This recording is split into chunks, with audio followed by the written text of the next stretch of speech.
Hello everyone, আজি এটা recreate video' লৈ আহিছোঁ। এইখন হৈছে মাৰ শাৰী, বহু দিন গডৰেজত পৰি থকাই দেখিছোঁ।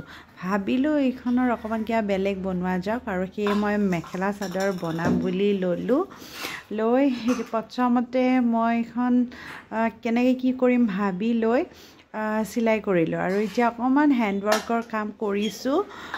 কৰি এয়া ভাল অকেজন এটা বিচাৰি আছিল আৰু এখন বিয়া আছিল, এয়া অকমান নিজে সাজি কাচি লৈ ভাবিলোঁ কাপোৰযোৰ আপোনাক পিন্ধি দেখুৱাও, কেনেকুৱা লাগিছে আপোনালোকে কমেণ্টত জনাব।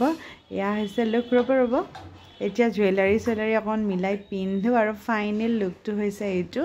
শাৰীখনত পৰা এয়া মেখেলা চাদৰ এযোৰ বনালোঁ, তো কেনেকুৱা লাগিছে আপোনালোকে জনাবলৈ নাপাহৰিব। আৰু এতিয়া পিন্ধিবলৈ মানে খুব ভাল লাগিছে, মানে চিম্পলো হৈছে আৰু কেৰি কৰিব সহজ হৈছে। আৰু যিহেতু মই মোৰ মৰমক লৈ থাকিব লাগে, তো এনেকুৱা প্লেইন বা অকণমান চিম্পল হ'লে মানে পিন্ধিব ভাল হয়। তো এনেকৈ আপোনালোকেও আপোনালোকৰ যদি কিবা পিন্ধিব মন নোযোৱা কাপোৰ আছে, এনেকৈ ৰিক্ৰিয়েট কৰিব পাৰে।